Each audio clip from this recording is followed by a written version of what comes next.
नमस्कार भाइयों एवं बहनों। YouTube मनोरंजन का साधन है। YouTube अपनी बातों को रखने का एक स्टेशन है, एक ऐसा प्लेटफॉर्म जहां पर से अपनी अपनी हर बात आम लोगों तक, सरकार तक पहुंचा सकते हैं। और आज मैंने इसी माध्यम का प्रयोग किया है अपनी आशा बहनों की बातों को आम जनता से लगाए शासन प्रशासन तक पहुंचाने के लिए। और इसलिए सबसे पहले मैं आपसे यही अनुरोध करूंगी कि मेरे इस वीडियो को लाइक, शेयर और सब्सक्राइब ज़रूर करें। सब्सक्राइब करें ना करें, लाइक शेयर ज़रूर करें। बहनों भाइयों, हम आशा बहनें ग्रामीण जनता के बीच में काम करती हैं। स्वास्थ्य सेवाओं की पहुंच आम जनता तक और आम जनता की पहुंच स्वास्थ्य सेवाओं तक बेहतर बनाने के लिए आशा बहनें जी जान लगाकर काम करती हैं। और हम लोग कई विभाग को सरकार ने मान्यता दी हुई है। नेशनल हेल्थ मिशन के तहत हम लोगों की नियुक्ति की हुई है।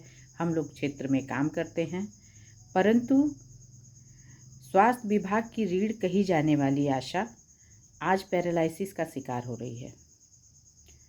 जब घर के सारे काम जल्दी जल्दी निपटाकर आशा फील्ड में जाकर काम करती है तो उसको काम के बदले में कुछ प्रोत्साहन प्रतिपूर्ति धनराशि मिलती है। और मुझे कहने में कोई गुरेज नहीं है कि यह धनराशि कुछ आशाओं के घर की आजीविका है।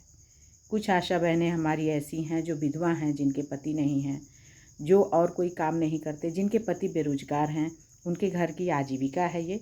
और जब वे काम करती हैं और कुछ प्रोत्साहन राशि पाती हैं तो उतने में ही संतुष्ट रहने का काम करती हैं।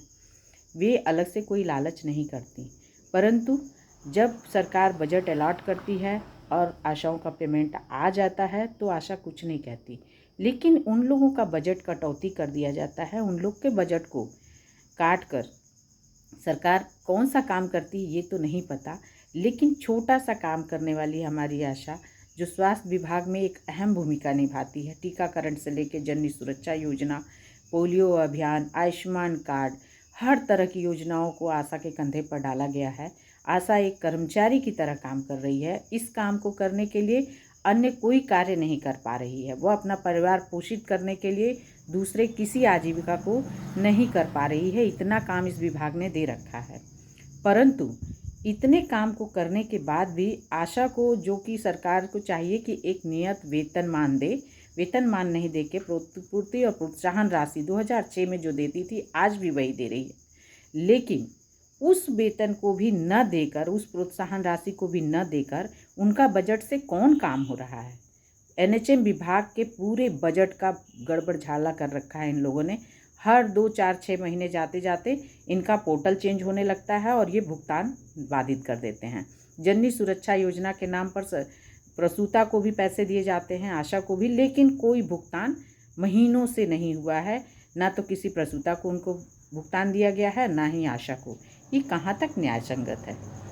आज मैं अपनी बातों को इसी के माध्यम से रखना चाह रही हूँ, यूट्यूब चैनल के माध्यम से रखना चाह रही हूँ, जिससे हमारी बहनों को न्याय मिल सके और उनको उनका अधिकार मिल सके। मेरे इस वीडियो को ज़्यादा से ज़्यादा लोगों तक पहुँचाएं और जागरूक करें। और सरकार के कान भी शायद हमारी बातों तक सुनने को सक्षम हो सकें, क्योंकि नारी सशक्तिकरण, नारी बंधन और नारी पूजनीय करने वाली सरकार इन नारियों के साथ जो प्रताड़ित कर रही है, काम करा रही है बंधुआ मजदूरों की तरह, लेकिन भुगतान देने के नाम पर इनके कान पर जूं नहीं रेंग रहा है। आशा का बजट कटौती कर लिया जा रहा है, उनका भुगतान नहीं किया जा रहा है। इसका विरोध होना चाहिए शासन प्रशासन को।